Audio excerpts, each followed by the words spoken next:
শীতের হিমেল বাতাস আর টানা বৃষ্টিতে যখন মানুষ ঘরের ভেতর আরাম খোঁজে, তখন সিরাজগঞ্জ সদর উপজেলার ২ নং বাগবাটি ইউনিয়নের কানগাতি গ্রামের আশ্রয়কেন্দ্র যেন অসহায় মানুষের নীরব কান্নার ঠিকানা হয়ে উঠেছে। এখানে থাকা শতাধিক পরিবার প্রতিদিন শীত, বৃষ্টি আর অনিশ্চয়তার সঙ্গে লড়াই করে বেঁচে আছে। আশ্রয়কেন্দ্রটিতে প্রায় ১০০টি পরিবার থাকলেও বসবাসের মতো ঘর রয়েছে মাত্র ৬০টি। সেগুলোর অবস্থাও করুণ। কোথাও চাল ফুটো, কোথাও আবার দেয়াল ভেঙে পড়ার মতো। বৃষ্টি হলেই ছাউনির ফাঁক গলে পানি পড়ে ঘরের ভেতর। মুহূর্তেই ভিজে যায় বিছানা, কাপড় চোপড়, রান্নার সামগ্রী।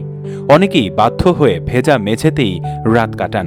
ঠান্ডায় কাঁপতে থাকা শিশুদের বুকে চেপে ধরে মায়েরা চেষ্টা করেন একটু উষ্ণতা দিতে, আর বৃদ্ধরা নীরবে কুঁকড়ে পড়ে থাকেন। চোখে জমে ওঠে অসহায়ত্বের ছাপ। একজন বৃদ্ধ আশ্রয়বাসী বলেন, এই বয়সে এসে এমন জীবন হবে কখনো ভাবিনি। রাতে ঘুম আসে না, বৃষ্টি হলে মাথার উপর পানি পড়ে, ঠান্ডায় শরীর অবশ হয়ে যায়।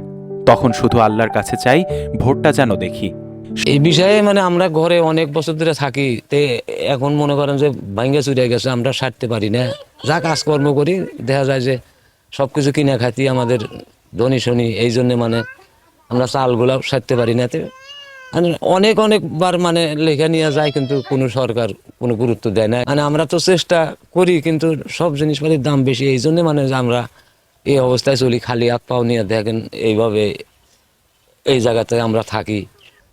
চেয়ারম্যান মেম্বার থেকে আপনাদের কোনো সাহায্য সহযোগিতা করছে ভাই, ঘরগুলা ঠিক করে দেওয়ার বা সরকার থেকে কোনো ব্যবস্থাপনা কোনো কিছু করছে? না, এগুলা এ পর্যন্ত কোনো কিছু করে না গিয়া, ফিরেই যায় না তারা, কোনো খোঁজই নেয় না যে কি এই অবস্থায় এরা থাকে কি। তাহলে আমরা আল্লাহ দেই সরকারের কাছে একটু আবেদন করি, কি যোগাযোগ করি, সেগুলা কোনো ধরনের মানুষ কোনো কিছু করে না। শীত নামতেই আশ্রয় কেন্দ্র জুড়ে বাড়ছে অসুখ বিসুখ। জ্বর, সর্দি, কাশি আর নিউমোনিয়ায় ভুগছে শিশুরা। কিন্তু গরম কাপড় বা কম্বলের অভাবে তাদের কষ্ট আরও বেড়ে যাচ্ছে। চিকিৎসার ব্যবস্থাও সীমিত। একটি শুকনো বিছানা বা গায়ে জড়ানোর মতো একটি কম্বল এখানে অনেকের কাছে স্বপ্নের মতো। স্থানীয়রা জানাচ্ছেন, আশ্রয় কেন্দ্রটির এই বেহাল দশা নতুন নয়। দীর্ঘদিন ধরে কোনো সংস্কার হয়নি। সংশ্লিষ্ট দপ্তরে বারবার জানানো হলেও কার্যকর কোনো উদ্যোগ চোখে পড়েনি। অবহেলা আর উদাসীনতার বোঝা বয়ে বেড়াচ্ছে এখানকার মানুষগুলো।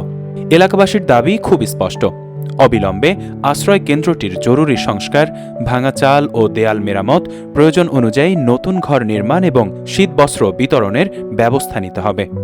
আমরা পোলাপান ঘরে থাকতে পারি না, ঘর দিয়ে পানি পরে, আমরা আইতে উঠে বসে থাকি, ফল নিয়ে খুব কষ্ট থাকতেছি। আমাদের সরকারের কাছে আবেদন আছে, সরকার যে আমাদের ঘর দুয়ার ভালো হয়ে দিব। সরকার করছিল, তাহলে তাতে কত বছর হলো নিয়ে গেছিল, তা তো আর কোনো খবর বার্তা আসে না। আমরা এভাবে কষ্টই হইতেছি। এখানে 60টা ঘর। হ্যাঁ, 60টা ঘর ধরে এরকম। এখানে সমস্যা, বৃষ্টি নামলে মানুষ থাকতে পারে না, তারপরে ঠান্ডায় থাকতে পারে না, কুয়াশা। সরকারের কাছে দাবি আমাদের যে ঘর ঠিক করে দেয়, আমরা পোলাপান নিয়ে বাচ্চা কাচ্চা নিয়ে থাকতে পারি না। সময় মতো পদক্ষেপ না নিলে এই শীতেই কানগাতি গ্রামের আশ্রয়কেন্দ্রে মানবিক সংকট আরও ভয়াবহ রূপ নিতে পারে। মানবিক দায়বদ্ধতা থেকে সরকারের সংশ্লিষ্ট কর্তৃপক্ষ, জনপ্রতিনিধি ও সমাজের বিত্তবানদের এখনই এগিয়ে আসার আহ্বান জানিয়েছেন আশ্রয়বাসীরা। তাদের চাওয়া খুব সাধারণ, এই শীতে অন্তত নিরাপদে মাথা গোজার একটি ঠাঁই আর ঠান্ডা থেকে বাঁচার সামান্য উষ্ণতা। ডেস্ক নিউজ, অগ্রযাত্রা প্রতিদিন। অগ্রযাত্রা প্রতিদিন, নির্ভীক প্রত্যয়ে উজ্জীবিত।